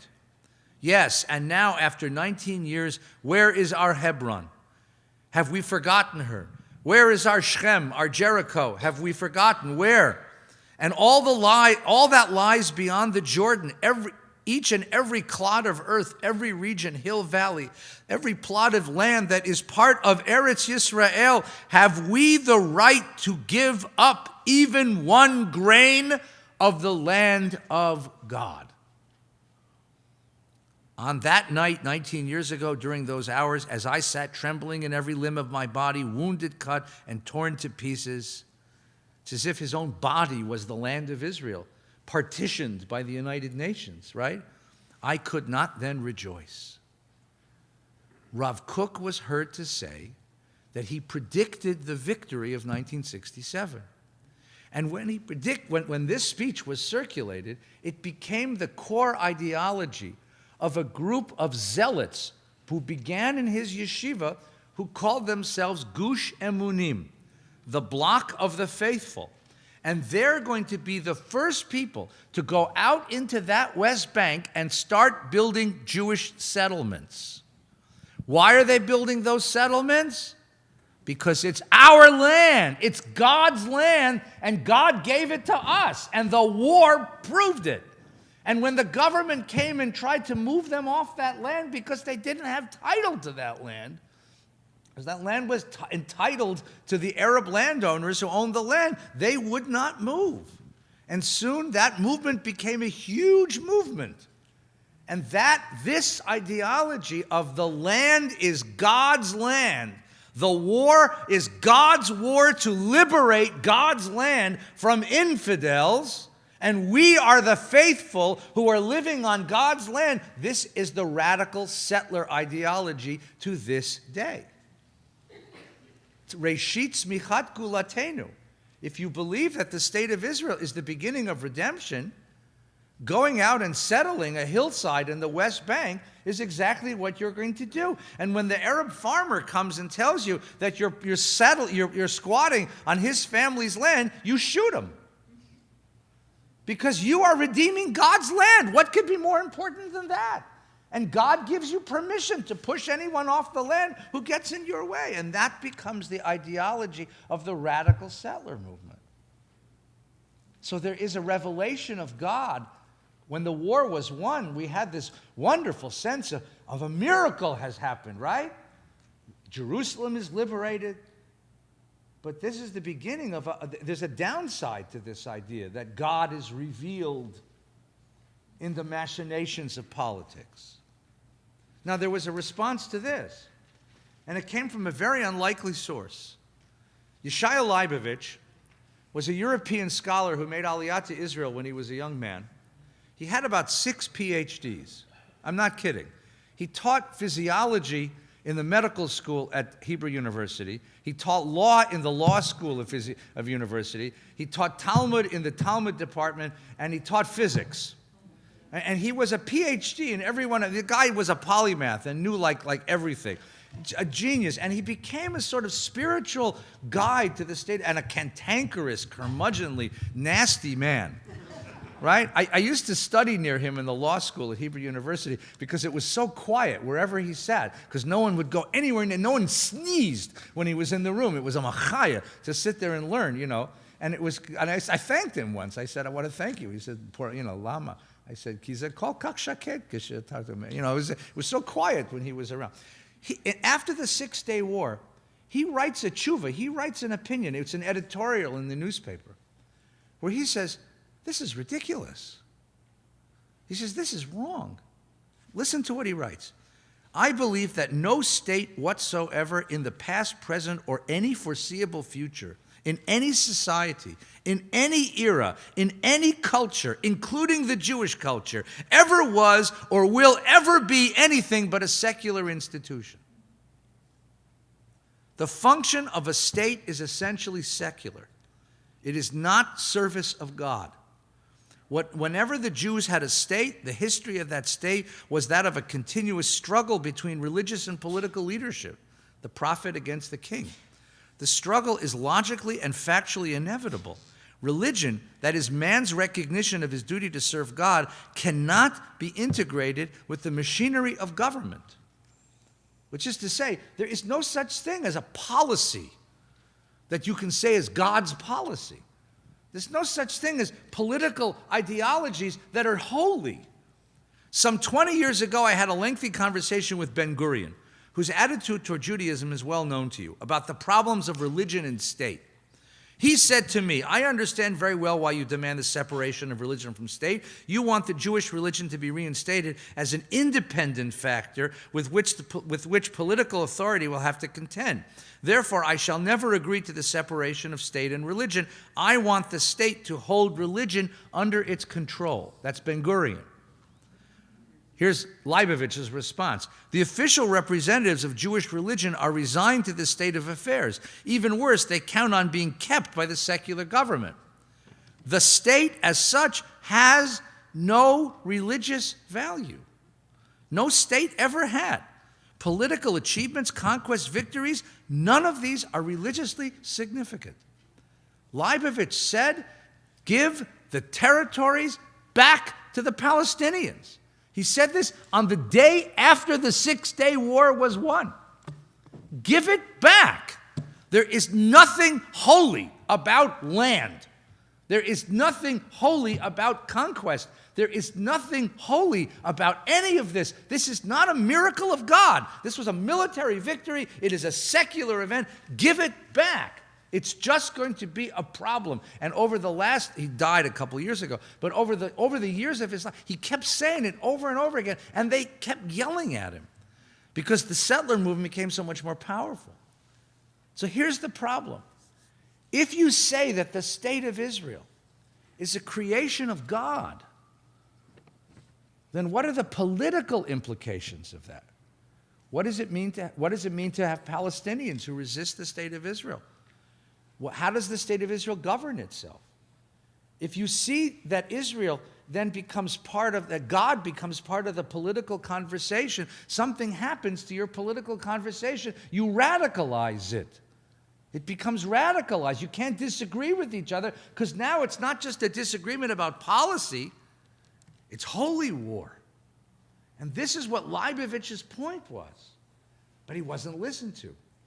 And so you have the sort of mess that we're in now, where you have a very large population of very religious people living all over the West Bank who insist that they will resist the Israeli army if the Israeli army comes and tells them they have to evacuate. It's a very, very interesting situation. Now, what I'd like to do is resolve this. I want to talk about my teacher, David Hartman. Hartman's an American rabbi. He's born in Brooklyn. Raised in Brooklyn, the great yeshivas of New York, was a rabbi in Montreal for some years, and in 1969, he made Aliyah. Right after the Six-Day War, he made Aliyah to Israel with his family, and he lived there, taught at the Hebrew University, established the Hartman Institute. Hartman is reading all of these opinions, Rav Kook on the one hand, Leibovich on the other hand, and he's trying to figure out, where do we see God in the state of Israel? I want to read two statements by him. The first one is an article that he published in 1982. Remember, 1982 is the year that Begin invaded Lebanon. And there was a tremendous difference.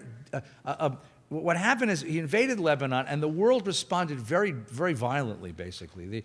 The whole world condemned him for attacking, for bottling up Arafat in Beirut.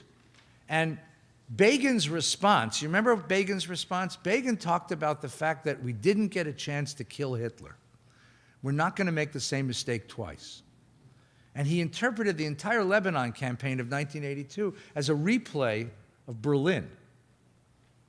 So Hartman listens to all this and writes a very strong editorial in the Jerusalem Post. I think it's the best thing he ever wrote. And if you'd like to read the whole article, I can post it for you, or you can find it online, or I can post it. It's worth reading. This is what Hartman writes. And recall what Rabbi Farkas taught us in the first hour. One of the fundamental issues facing the new spirit of maturity in Israel is, should Auschwitz or Sinai be the orienting category shaping our understanding of the rebirth of the state of Israel?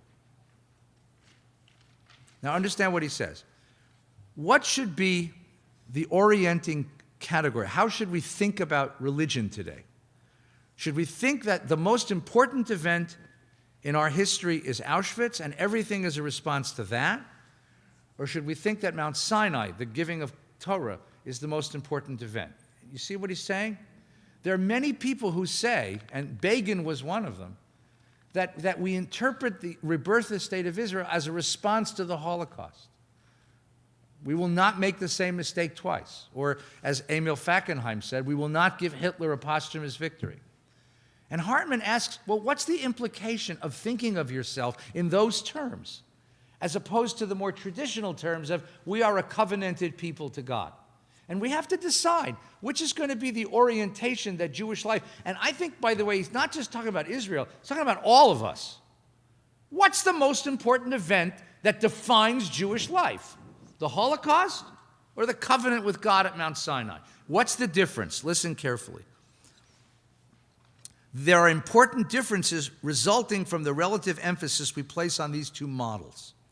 I edited this a lot, so there's a lot more to read, but I'll give you the part that I took out. In the 20th century, we have become a traumatized nation. The ugly demonic forces of anti-Semitism have horrified our sensibilities. We can never forget the destruction of millions of Jews in World War II. Many, therefore, justify and interpret the significance of our rebirth in terms of Jewish suffering and persecution. What's the importance of Israel? Right? It's our answer to the Holocaust. Why do we have an Israel? It's our answer to the Holocaust. When dignitaries come from foreign countries to visit Israel, they take them right to Yad Vashem. As if to say, you're not going to understand this land unless you understand what happened to us in Europe. Hartman asks, is that really what you want to do? Is that really who you want to be? Does that really define you? Because here's the problem. Listen. While I respect and share in the anguish expressed in these sentiments, I believe it is destructive to make the Holocaust the dominant organizing category of modern Jewish history and of our national renewal and rebirth. It is both politically and morally dangerous for our nation to perceive itself essentially as the suffering remnant of the Holocaust. It is childish and often vulgar to attempt to demonstrate how the Jewish people's suffering is unique in history. We have witnessed in our own flesh the moral evil present in human society. But this should not tempt us to become morally arrogant. Because when you say that we suffered the greatest evil, with a capital T, the greatest act of evil in history, your next line is, nobody can tell us what to do. You don't judge us because when we were suffering, you weren't there. So we can do what we want. And the arrogance and the moral immunity, the license that comes with that kind of a memory, Hartman says is very troubling. This should not tempt us to become morally arrogant.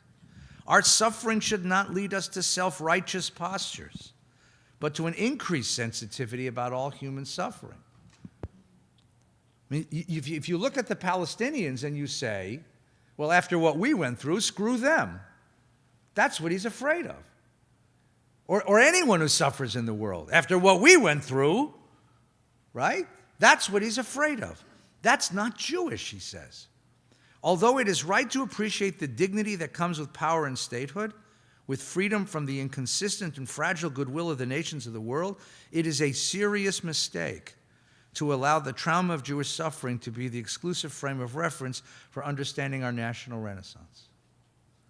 Israel is not only a response to modern anti-Semitism, it is above all a modern expression of the eternal Sinai covenant that has shaped Jewish consciousness throughout the millennia. It was not Hitler who brought us back to Zion, but rather a belief in the eternal validity of the Sinai covenant. The model of Sinai, now here's the alternative. The model of Sinai awakens the Jewish people to the awesome responsibility of becoming a holy people. At Sinai, we discovered the absolute demand of God. We discovered who we are by what we do. Sinai calls us to action, to moral awakening, to living constantly with challenge of building a moral and just society which mirrors the kingdom of God in history. Sinai creates humility and openness, and to the demands of self-transcendence. In this respect, it is the antithesis of the moral narcissism, that's moral self-centeredness, that can result from suffering and from viewing oneself as a victim. So the question is, how do you see yourself? Do you see yourself as the ultimate victim of history and therefore morally immune? Or do you see yourself called upon by a God who asks you to join a covenant and build a just and righteous world? And the question is, what's Israel going to be? Which model is going to govern the way Israelis see themselves and the way Israel sees itself? Which God are we going to worship? The God of Auschwitz or the God of Sinai? And yes, because the one you choose, which is the dominant one, is going to determine how you behave. You're never going to forget the other one. But in choosing one over the other, you make a choice about who we're going to be in our future. Okay? No. You have to choose one or the other. Because when you say, when you start with Holocaust, you end up at a place where you say, and therefore, And therefore, and if you start with Sinai, you end up with an and therefore. And that's what he's worried about. So here's his idea.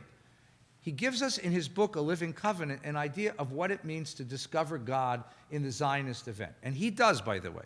He does believe that there is a God to be found in Zionism and in the rebirth of Israel. And this is what he says. I do not, look at the next paragraph, I do not interpret the current events in history and nature and history as direct expressions of God's will or design.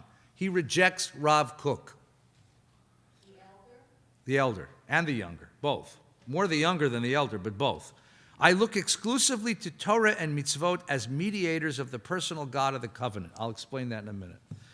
This, however, does not mean that I adopt Leibovich's position and ascribe no religious significance to the rebirth of Israel.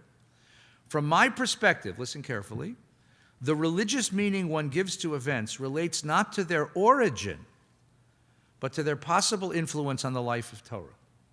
In other words, the state of Israel is holy, not because God made it happen. The state of Israel is holy only because it changes the way we can live as Jews in the world. If an event in history can be a catalyst for a new perception of the scope of Torah, if it widens the range of halachic action and responsibility, if it provides greater opportunities for hearing God's mitzvot, then this already suffices to endow the event with religious significance, for it intensifies, widens the way God can be present in daily life of the individual and the community. I'll explain that. One can religiously embrace modern Israel, not through a judgment about God's actions in history, but through an understanding of the centrality of Israel for the full actualization of the world of mitzvot. His problem is this. After the Six-Day War, we were all tempted to say, God has redeemed his people. I see the hand of God in the war. I see the hand of God in the liberation of Jerusalem. I see the hand of God in the victory of the Israeli army. I see the hand of God in the creation of the state of Israel. But you see, if you say, I see the hand of God in an historical event, then you've got to go back to Rabbi Farkas' problem and say, well, then where was that God in Auschwitz? How could that God have ignored the death of 1.5 million Jewish children? And so Hartman says, I can't believe in that kind of a God anymore. In that way, he agrees with all of the philosophers that Rabbi Farkas presented. I can't believe in a God who would allow that. That's not how God operates in the world. So how does God operate in the world? If an event opens up the possibility of holy living, if it opens up new range of possibilities to apply Jewish ethics and Jewish wisdom to those areas of life, then it becomes by nature a holy event. Here in America, Judaism touches a part of your life. You build a sukkah, you keep a kosher home, you make Pesach, you come to Shul Shabbos. Please. It's your religious life, but much of your life is not touched by Jewish wisdom. Right? If you call 911, it's not Jewish people who come to your front door. You go to the supermarket, it's Ralph's, not Meish. Well, it's Gelson's, I suppose. But there's whole areas of our life which we have resigned to America. In Israel, what happens is whole areas of policy have now become subject to Jewish ethics and wisdom. When Israel was created, they had to figure out what's the Jewish way of picking up the trash. I mean, literally, there was a huge discussion about whether you can have garbage day on Shabbos. The answer is no. So trash doesn't get picked up on Shabbos, right? In Israel, there's a huge discussion of how a Jewish state polices itself, how a Jewish state distributes health care, how a Jewish state governs a resident minority, how a Jewish state conducts war. You understand that Jews have not conducted war in the world in a Jewish army since the year 70. And we haven't won a war since the year 166 BCE. That's a long losing streak. That's almost as bad as the Chicago Cubs. But now, for the first time, we have a Jewish state and a Jewish army, and we have to figure out, how do Jews conduct war? How do Jews govern a state? And what Hartman is saying is the idea that the state of Israel opens up domains to this kind of a conversation, that's what makes it holy. That's what makes it godly. That's where I find God. I find God not in the origin of the events. The events are secular events. They're geopolitical events, but in what we do with those events to create a holy society. That's where I find God. That's Hartman's notion of the God of Zionism. That's the God of Zionism. So let me go finish this section, right? This covenantal appreciation of history dispenses with the impossible task of reconciling God's loving redemptive actions in the rebirth of Israel with the total withdrawal from and indifference to our tragic suffering in Auschwitz. My position regarding the centrality of modern Israel for the full realization of Torah as a way of life is in sharp opposition to those religious trends in Judaism who regard the Zionist quest for normalcy as a revolt against the Torah. So he neither sees Zionism as a revolt against the Torah, that's Neturei Karta, nor does he see Zionism as an expression of God's will, that's Rav Kook. He sees Zionism as a geopolitical event. But what makes it holy is that it opens up the domain for the application of Jewish wisdom, of Torah's wisdom, to aspects of our life. There's all this stuff we never had to deal with before that suddenly we have to deal with, right? Ben Gurion had a wonderful saying. Ben Gurion was once asked, when are we going to have a Jewish state? He said, we'll know it's a real Jewish state when we have thieves and prostitutes who are Jewish. I've spent a lot of evenings in Tel Aviv. We have a Jewish state. So here's what he says. I have described from a covenantal perspective the new opportunities provided by the rebirth of Israel. It is hardly less necessary, however, although it is, to be aware of the new risks that have arisen simultaneously. Opportunities and risks alike owe their origin to the fact that the creation of a third Jewish commonwealth, that's Israel, confronts Judaism and the Jewish people with a new moral and political agenda, whose implications go beyond the strict geographic confines of the Jewish state. For a long time in history, we didn't have to deal with questions that touch upon the relation between halacha and political power, since we're a powerless community. Israel, however, not only allows to give expression to what is most noble in the Jewish tradition, it also readily exposes moral and spiritual inadequacies in that tradition. That's a very powerful sentence, right? We're a sick people, and we're not completely healed, and sometimes we act out on that sickness, right? You remember that event of the summer ago when some very religious Jews kidnapped an Arab kid and burned him to death at an act of revenge. Now, think about that as an event. These were religious people, and yet they could do that with some sense of conscience. Because because there is something in us which is broken as a people. And there are elements of our tradition which are broken, right? So Hartman says this is the problem, that once you enter the stage, everything is exposed. Everything is exposed. Both our good side, our wisdom, our gentleness, our commitment to humanity, as well as all the sinfulness that lives within us. And that's what Israel is about. It's about working all this stuff out. Right? Israel, therefore, provides unique conditions for a serious critique of Judaism as it is practiced by committed halachic Jews. A mature appreciation of our liberation struggle requires that we recognize the mixed blessings that freedom and power bring to Jewish living. So Hartman's notion, Hartman finds God in Israel, but he finds God in Israel not in the creation state of Israel as if it were God's hand entering history, but in the creation of a domain in which Jewish ethics can come to life in a society that's now controlled, with a public space that's now controlled by Jewish people. And that's his notion of the holiness of the state of Israel.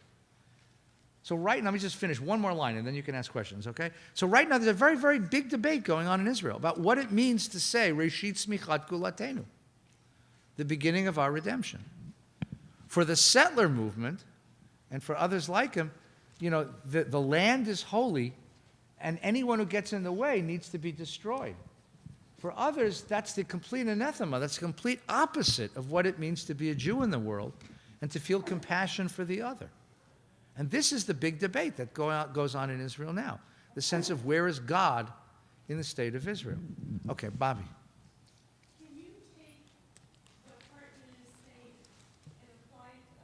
Yes. Because I am here and I am Jew. Yes. But you see, that what he's going to say is, again, anything that expands the domain of Torah is by nature holy. So the more of your life that you can bring under the domain of Torah, right, the more holiness you bring into your life. That's what he's saying, okay? But in America, there's certain domains which we give up to, say, a federal government, right?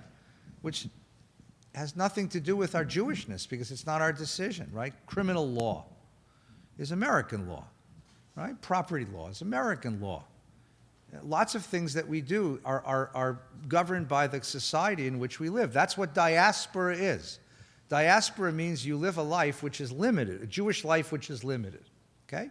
You move to Israel, prudentially, everything's Jewish. And the question of how does a Jewish state do such and such is the most often debated issue in the state of Israel. I've often told you, you need to learn a little Hebrew. Not a lot, just a little. Just enough to watch the news in Israel. Because at 9 o'clock on Channel 10 in Israel, right, comes on a news program. It has a different name every year, but it's the same program. It's a talk show. And what happens is the moderator stands there. He's the only guy in the entire state of Israel who wears a coat and tie. The only guy. Shalom, Erev Tov. Tonight we're going to talk about a particular issue, right? When I was there, they're talking about the African refugees in Tel Aviv. Or they're talking about the environmental destruction that's being wrought by the new railroad they're putting in. Or they're talking about how to treat Palestinians, which is one of the, right? And on one side of the table you have the right, and the other side you have the left, and they have this, and they start with, and the program is a combination of Meet the Press, Nightline, and the World Wrestling Federation. Because the guy over here starts talking, and as soon as he gets 3 sentences out, the guy over here starts screaming at him. Right? And the poor, hapless moderator, it's a lot like the referee at the World Wrestling Federation. I don't know why they have referees and that kind of, because there's nothing he can do to keep it. And eventually it all comes down to, but we're a Jewish state. I mean, when I was watching the program last summer, there's 60,000 African refugees living in the parks and alleys and streets of South Tel Aviv. You knew that, right? You didn't know that? 60,000 black African refugees. They're not Jewish. They come from Ethiopia, they come from Darfur, they come from Sudan, they come from all that. They snuck across the desert, and they entered Israel illegally, and then finally Israel closed the border, and it stopped. But there's 60,000 people. They can't be repatriated because the countries they come from will kill them. And the United Nations will not let you repatriate a refugee who's going to be harmed in the country of his origin. Right? So what do you do with them? Do you absorb them, teach them Hebrew, convert them to Judaism, put them to work? Do you kick them out and tell them to go find a place for themselves? What do you do with them? So the guy over here says, we can't absorb these people. We're a small country. We're 8 million people. We're at war. How the hell do you think we're supposed to? You know how many refugees there are in the world? Right? There's 70 million African refugees. We've took 60,000. Let the world take the rest of them, but let's figure out what to do with it. And the guy over here who says, but my parents came from Romania, and they look just like them. We're a Jewish state. You have to watch this show. It's the most entertaining television in the world because they're debating exactly this issue. What would be the Jewish ethics of dealing with refugees? And by the way, the fun of it is when the program's over at 10 o'clock, you leave your apartment and go to the cafe on the corner. And you order a café appuch, which is a latte, right? And you turn to your partner and you say, so what do you think we should do about the refugees? And the person who's sitting at the table behind you turns around and says to you, well, we can't absorb those refugees. There's too goddamn many of them. And the guy over here, the waiter comes over and says, but we're a Jewish state. My parents came from Morocco. And it's amazing because there's no boundaries of personal space in Israel. This debate is going on right now. So this is exactly what Hartman means. What the state of Israel does is give us the opportunity to find holiness in the struggles of living as a real society in the world. It's one thing to find holiness in the sukkah you build in your backyard in Encino. That's real holiness, no question. But it's a whole nother level of holiness to figure out what to do with 60,000 refugees on your front lawn. And that's what he means by the holiness of the land of Israel. For him, the holiness of the land of Israel is not some intrinsic, not the dirt like Rav Kook said it was. It's the opportunity to expand the realm of Torah into a whole set of issues we never had to deal with before because we never had power before. When we were powerless, when you're powerless, you can be morally perfect. You can sneer and say, ha, goyim, brutal, barbarians, which we did and do, right? Now we give you some power. Let's see how you do. Let's see how gentle you are. Let's see what you do. And that's really what Hartman's basic idea is, that the state of Israel is the greatest put up or shut up argument in all of Jewish history. You say that you have moral superiority because you've spent 2,000 years in exile learning Talmud? Good. Do something. Show me. Show me. Right? And that's exactly what Hartman says. That's the holiness of the state of Israel. So you have these opinions. You have the early Zionists who say we want God, we want nothing to do with God. Right? You have Neturei Karta who says we want nothing to do with Zionism. You have Rav Kook who says the land is holy, the air is holy, and anyone who's building it is holy. You have his son who then brings that into the political realm and ends up with a settler movement and makes holy war on the Arabs. And you have Hartman who says it's not the land or the air, it's the opportunity to live a Torah life. Okay, another couple of questions and then we're going to go get ice cream. Yeah.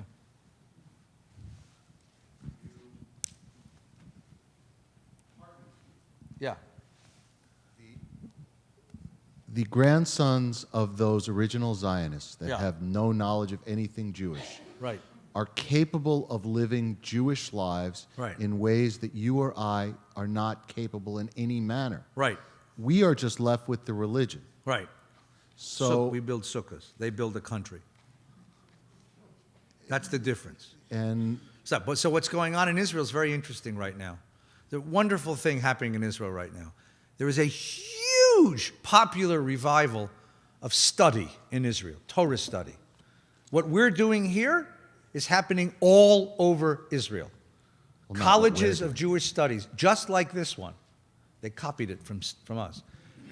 All over Tel Aviv, all over Yerushalayim, people who are not religious coming to sit and study Talmud, coming to sit and study Midrash, coming and sit to study sources because they want to know what their grandparents rejected.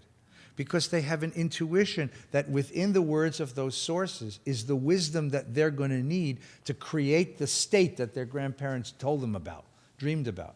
And there's a huge revival of adult Jewish education going on all over the state of Israel. And it's quite remarkable to see it. And it's not religious. That's happening too, but it's people who are not religious coming to learn this stuff, not as religious texts, but as ethical, moral texts and as national heritage. It's quite a remarkable thing to see. And part of it becomes then, that vocabulary then enters into the... You saw a couple of years ago, there was the famous cottage cheese rebellion, right? What happened was there was this woman, the price of cottage cheese like doubled overnight. Everyone eats cottage cheese in Israel. That's why they're so healthy. And somebody came back from Europe and said, you know something, it's a really funny thing. In Norway, cottage cheese is a fourth of the price it is here. So there was a rebellion in the streets of Tel Aviv, and it became like the Occupy movement. I mean, seriously, and it was huge. It was like thousands and thousands of people camped out on Rothschild Boulevard in Tel Aviv, that the whole about income inequality. And the language that was used was not simply, it's not fair that there are poor people and rich people in the country. The language was a very Jewishly inflected language. This is not the way a Jewish state behaves. Right? By the way, they got the price of cottage cheese to come down. They didn't get the price of rent in Tel Aviv to come down. So there was another demonstration the next year. But it was remarkable that the Occupy movement in Israel became a Jewish ethical response to income inequality. That's the language. That's what Hartman's talking about. You may have just answered that by free market. And Yeah. obviously the price was 4 times what it was in No, the problem was that the free market, you and I are going to get into an argument here, but I don't know if you know this, but the free market, and especially in a small economy, can be manipulated. It can be if you control all the cottage cheese in the country, then you can manipulate the market, and that's the problem. It got manipulated. Sometimes, Mr. Cruz, the free market doesn't have all the solutions, and that's why God gave us government. Rabbi, I have a question for you. Because of the kinds of incidents you're describing now about how to confront Jewish values, how to include or Right. Rely on Jewish values in Israel, isn't there a lot that we can learn here in Yeah. terms of our approach to Yeah. questions about Right. Black Lives Matter, about the income? So, very good question. And it's a wonderful question because, you see, first of all, you're not going to find answers directly in the texts. The Talmud did not know anything about urban sanitation disposal or water reclamation or energy regulation or income inequality. Right? The Talmud is about a small rural community. It doesn't know anything about a metropolis. So you're going to have to learn these values and then learn how to use them and update them and create new narratives to deal with contemporary issues. And that's the process that's going on in Israel, which leaves really, and you were with me. I mean, we've gone to Israel, and what's amazing is to hear these discussions in Israel and realize how important they are. And that's exactly what Israel should be for. But see, this is a very different idea of Israel. And frankly, you go to Israel with different eyes if that's what you're going to look for. Right? Most of us go to Israel to be proud of the jets and the soldiers and the cute girls with the guns. That's fine. I mean, there's a certain Jewish nationalism to that. That's okay. Or to go look at the wall, or it's Masada. But when you go to Israel and you say, I'm looking to see how a Jewish society deals with the deep ethical issues of modern life, that's a very different trip. That's a very different kind of tourism. Yeah, that's a very different. And by the way, so the other piece of it is, and this goes back to Douglas's question, is then you got to bring Israeli kids here because we know things about Judaism that they don't know. Because we have access to sources that they don't have, right? We every year we have a relationship with. LA has a relationship with Tel Aviv. You know that it's the partnership. And they bring dozens and dozens and dozens of kids for all the schools. Each of the schools has a partner school. So Milken and New Jew, Toledo, bring high school kids over. And they bring them here. And I've had the most wonderful conversations with the kids. They come here, and they meet with me. I speak really lousy Hebrew, but I can get by, right? And they say to me, who are you? And I say, Ani Rabbi. I'm the rabbi. And they look at me like, you're not a rabbi. I said, why not? Well, you don't have like a beard. I said, what, you don't like my beard? And you're wearing blue. You're not allowed to wear blue. You're supposed to wear black. I said, better than yet, my wife is a rabbi. That freaks them out. How can that be? These are secular, non-religious kids. How can your wife be a rabbi? No woman can be a rabbi. Really? Where is it written? In the Torah. Yeah, show me where. And you suddenly begin to say, okay, what is a synagogue? What is a rabbi? What can Jewish life be? And we take them for a walk around, we show them this place, and they're just like, they've never seen anything like this. Because there's nothing like this in Israel yet. Right? So so we need to do a double birthright. We send our kids over there, we got to bring their kids over here. Because that's a conversation we need to be having. Right? The other thing is we all got to learn Hebrew, because that's the only way this conversation. I know you want to learn it, and they want to learn English, but you got to learn enough Hebrew to join the conversation over there. At least to watch the television. Okay? Or at least to watch the television. All right, it's getting late. So next week, our guest is going to be Rabbi Mimi Feigelson, who's going to talk to us again about the mystical Hasidic tradition. And then in the following week, Rabbi Farkas and I are going to clear up all of your problems, and we're going to bring God to visit the synagogue. So please come back and see us. Have a good Shabbos. Take good care.